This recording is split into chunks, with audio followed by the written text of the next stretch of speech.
আসসালামু আলাইকুম, সবাইকে স্বাগত। আজকে আপনাদেরকে বানিয়ে দেখাবো মাত্র ২টি উপকরণে রেনেট ছাড়া ঘরে তৈরি মোজারেলা চিজ। এই মোজারেলা চিজটা আমরা সাধারণত অনেক বেশি দাম দিয়ে বাইরে থেকে কিনে আনি। আমার আজকের রেসিপি ফলো করলে ঘরেই অল্প খরচে এবং অল্প সময়ে এই চিজটা তৈরি করে নিতে পারেন। আশা করছি আমার আজকের রেসিপিটা আপনাদের কাজে আসবে। মোজারেলা চিজ বানানোর জন্য প্রথমে আমি একটা প্যানে ১ লিটার তরল দুধ নিয়ে নিয়েছি। এবার এই দুধটাকে আমি গরম করে নিব। দুধটাকে কেমন গরম করবেন সেটা বলে দিই।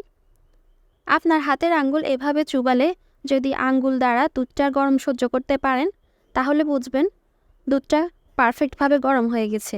যদি এমন হয় যে আপনি আপনার হাতের আঙ্গুল দুধটার মধ্যে চুবিয়ে রাখছেন এবং গরমও সহ্য করতে পারছেন কিন্তু আপনার কষ্ট হচ্ছে, তাহলে বুঝবেন দুধটা গরম করা পারফেক্টভাবে হয়নি।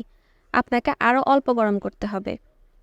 আমি আবারও চুবিয়ে দেখছি, এটা গরম হয়ে গেছে। এখন আমি এটাকে নামিয়ে নিচ্ছি। আমি এখানে ৩ টেবিল চামচ ভিনেগার আর ৩ টেবিল চামচ পানি মিশিয়ে নিয়েছি। এবার আমি দুধের মধ্যে আস্তে আস্তে ঢেলে দিচ্ছি আর একটা স্প্যাচুলার সাহায্যে দুধটাকে এভাবে নেড়ে নিচ্ছি। আমি আবারও বলছি, দুধটাকে অতিরিক্ত গরম করা যাবে না। দুধটাকে যদি আপনারা অতিরিক্ত গরম করেন তাহলে কিন্তু মোজারেলা চিজটা পারফেক্টভাবে হবে না, তখন কিন্তু এটা ছানা হয়ে যাবে। নাড়তে নাড়তে দেখবেন এরকম দলা পেকে আসছে, ছানার মতো আলাদা আলাদা হয়ে নেই। তখনই বুঝবেন আপনার মোজারেলা চিজটা একদমই পারফেক্টভাবে হয়ে গেছে। এবার আমি এটাকে তুলে নিব। তারপর একটা বাটিতে আমি এখানে হালকা কুসুম গরম পানি নিয়ে নিয়েছি। তারপর এই চিজটাকে ভালোভাবে ধুয়ে নিব, কারণ আমরা এই চিজটা ভিনেগার দিয়ে তৈরি করেছি, যার ফলে এই চিজের ভেতরে টক টক ভাব থাকতে পারে। সেজন্য আমরা এটাকে ভালোভাবে পানি দিয়ে ধুয়ে নিব। আর ধোয়ার সময় সামান্য লবণ অ্যাড করে দিচ্ছি, যাতে করে চিজের ভেতরে হালকা নোনতা নোনতা ভাব তৈরি হয়। আমরা সাধারণত বাইরে থেকে যে চিজগুলো কিনে আনি সেখানে কিন্তু নোনতা ভাব থাকে, সেজন্য এই লবণটা দেওয়া। ভালোভাবে চিজটাকে ধুয়ে নেওয়ার পর আমি এভাবে একটা প্লাস্টিকের র্যাপারের মধ্যে চিজটাকে নিয়ে এভাবে মুড়িয়ে ফ্রিজের নর্মাল চেম্বারে রেখে দিব ২ থেকে ৩ ঘন্টার জন্য। ২ থেকে ৩ ঘন্টা পর কিন্তু এই চিজটা এরকম নরম থাকবে না, তখন সেট হয়ে যাবে। ফিরে এলাম ২ থেকে ৩ ঘন্টা পর। দেখতে পাচ্ছেন চিজটা কিন্তু এখন একদমই পারফেক্টভাবে তৈরি। আপনারা এখন এই চিজটা দিয়ে যে কোনো ধরনের নাস্তার আইটেম তৈরি করতে পারবেন।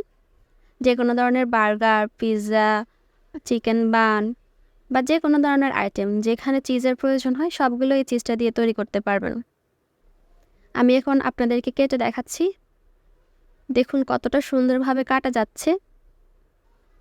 আমি আপনাদেরকে গ্রেটও করে দেখাচ্ছি। আমি এখানে একটা গ্রেটার নিয়ে নিচ্ছি, এরপর চিজটাকে গ্রেট করে দেখাচ্ছি। দেখুন বাইরে থেকে কিনা চিজের মতো কত সুন্দর গ্রেট করা যাচ্ছে। আপনারা এই গ্রেট করা চিজ দিয়ে যে কোনো ধরনের পিৎজা, বন সব কিছুই তৈরি করতে পারবেন। আমি এখন একটা প্যানে একটি স্লাইস চিজ নিয়ে আপনাদেরকে গরম করে দেখাচ্ছি। দেখুন চিজটা গরম হওয়ার পর কিভাবে লম্বা হচ্ছে। আমরা সবাই চাই আমরা যে চিজটা ব্যবহার করব সেটা যখন আমরা কোনো খাবারে ব্যবহার করব তখন যেন সেটা এরকম লম্বা হয়। দেখুন চিজটা গরম হওয়ার পর কিন্তু আমরা যতই টানছি ততই লম্বা হচ্ছে। এই থেকেই বোঝা যাচ্ছে আমার আজকে তৈরি করা চিজটা একদমই পারফেক্ট। আশা করছি আমার আজকের রেসিপিটি আপনাদের কাছে ভালো লেগেছে আর সহজে লেগেছে। ভালো লাগলে অবশ্যই রেসিপিতে একটি লাইক দিবেন। আর এরকম সহজ সহজ রেসিপি পেতে চাইলে আমার চ্যানেলটি অবশ্যই সাবস্ক্রাইব করে রাখবেন আর সাথে বেল বাটনটি অন করে রাখবেন আমার পরবর্তী ভিডিও নোটিফিকেশন সবার আগে পাওয়ার জন্য। সবাই ভালো থাকবেন, সুস্থ থাকবেন। আল্লাহ হাফেজ।